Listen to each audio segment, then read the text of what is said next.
Dalam waktu kurang dari 72 jam, lebih dari 1.500 fasilitas hancur, 9 orang tewas di Kiev, dan sebuah pangkalan udara penembom strategis Rusia diserang untuk ke-15 kalinya. Ini bukan sekedar eskalasi biasa, ini adalah fase baru dari perang atrisi paling brutal di Eropa abad ini, di mana garis depan bukan lagi hanya di Donbas, tetapi membentang dari pelabuhan Odessa hingga kilang minyak Saratov, hampir 1.000 km di dalam wilayah Rusia. Hari ini, kita akan membongkar bagaimana serangan balasan ini mengubah peta perang, mengapa kemajuan Rusia di darat berjalan lambat namun berdarah, dan yang paling penting, bagaimana koalisi pendukung Ukraina mulai retak oleh kepentingan nasional yang saling bertabrakan.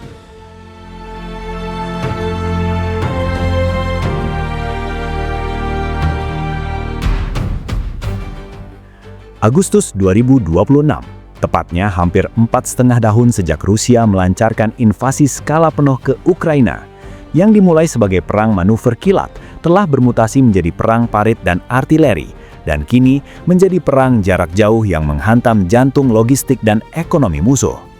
Pada awal Agustus ini, kita menyaksikan pola yang berbeda dari sebelumnya. Ukraina yang biasanya bertahan di garis depan, melancarkan salah satu serangan drone paling masif ke wilayah Rusia. Targetnya tidak main-main. Pangkalan udara Engels, pangkalan utama pesawat penembom strategis T-95 dan T-160 Rusia, kilang minyak Saratov, pemasok bahan bakar utama untuk mesin perang Kremlin, dan bahkan pusat logistik Wilbaris, raksasa e-commerce yang kini digunakan untuk mendukung logistik militer Moskow. Ini bukan aksi sporadis, ini adalah strategi terencana. Tujuannya, menciptakan rasa tidak nyaman di dalam negeri Rusia, memutus rantai sapukan, dan menekan ekonomi Rusia hingga titik patah. Namun seperti yang akan kita lihat, Moskow merespons dengan kekuatan yang tidak kalah dahsyatnya. Tanggal 1 Agustus 2026 akan tercatat sebagai salah satu malam paling kelam bagi Kiev. Rusia melancarkan serangan kombinasi misil balistik dan drone dalam skala besar. Lebih dari selusin ledakan mengguncang 5 distrik di ibu kota Ukraina. Yang membuat serangan ini sangat mematikan adalah penggunaan misil balistik yang terbang dengan lintasan tinggi dan kecepatan sangat cepat, memberi waktu reaksi yang sangat singkat bagi sistem pertahanan udara. Presiden Zelensky mengungkapkan fakta yang mengkhawatirkan.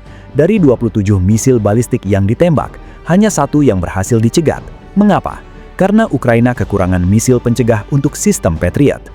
Ini adalah krisis yang kita sebut sebagai krisis pertahanan udara, sebuah celah fatal yang sedang dieksploitasi oleh Moskow. Dampaknya, 9 orang tewas termasuk seorang gadis berusia 13 tahun di distrik Darnitsky, 28 orang luka-luka, 4 anak-anak di antaranya, 18 bangunan tempat tinggal hancur, sebuah sekolah rusak, dan bahkan kedutaan besar Lituania terkena serpihan. Ini bukan lagi target militer, ini adalah perang yang secara sistematis menghancurkan infrastruktur sipil. Namun, Kiev bukanlah satu-satunya target. Di selatan, Rusia melanjutkan kampanye untuk melumpuhkan jalur ekspor dan logistik Ukraina. Pelabuhan Odessa, Chernomorsk, dan Yuzhny, gerbang utama bagi biji-bijian Ukraina ke pasar dunia, diserang berulang kali. Rusia mengklaim menargetkan tangki bahan bakar dan kapal kargo yang membawa muatan militer. Akibatnya, aktivitas pengiriman barang ke pelabuhan Ukraina sempat terhenti secara total, menimbulkan efek jera yang menghantam ekonomi dan ketahanan pangan global.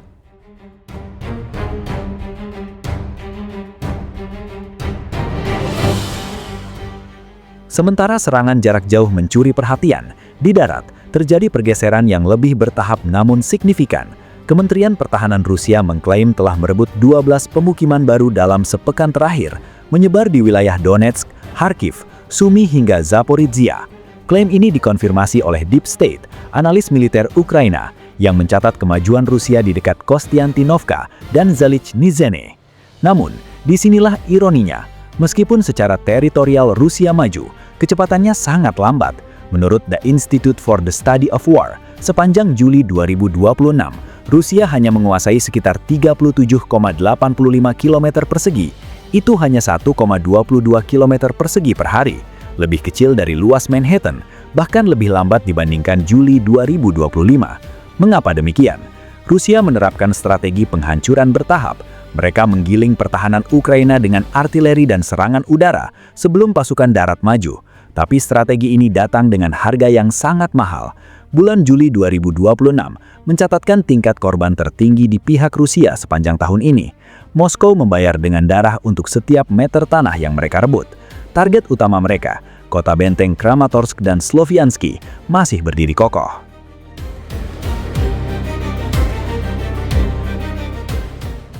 Disinilah narasi geopolitik menjadi sangat menarik.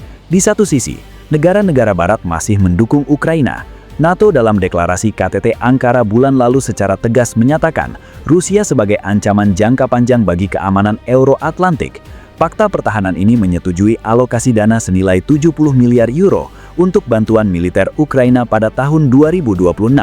Di Washington, DPR AS mengesahkan Ukraine Support Act yang memberikan wewenang untuk sanksi lebih ketat dan bantuan keamanan baru.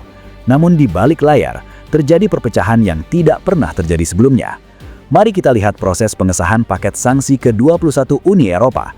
Ini adalah contoh sempurna bagaimana kepentingan nasional mulai menggeros solidaritas. Yunani, misalnya, secara terbuka memveto larangan pengangkutan LNG Rusia ke negara tiga.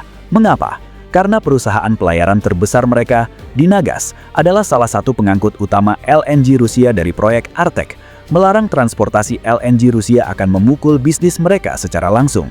Ini adalah benturan antara nilai geopolitik dan uang menang.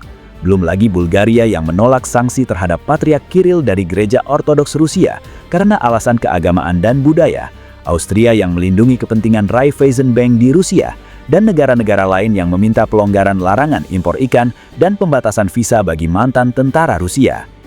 Ini adalah momen krusial. Setelah 20 paket sanksi pertama, komentator menyebut buah yang mudah dipetik sudah habis. Setiap paket sanksi baru berbenturan dengan kepentingan ekonomi nasional yang kuat. Solidaritas Eropa yang selama ini menjadi kekuatan utama di balik perlawanan terhadap Rusia mulai retak di bawah tekanan birokrasi dan ekonomi.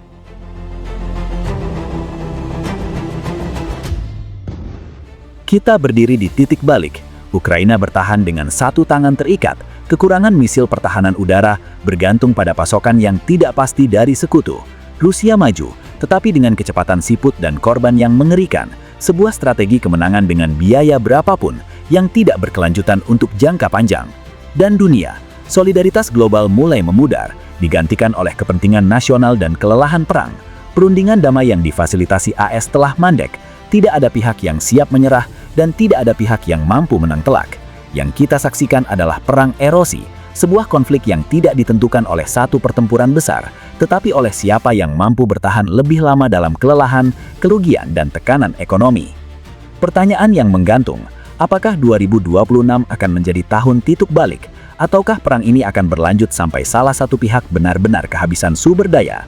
Tinggalkan pendapatmu di kolom komentar di bawah ini, dan jangan lupa subscribe untuk analisis mingguan kami, karena di dunia yang bergerak cepat ini, apakah Anda siap untuk kebenaran di balik berita utama?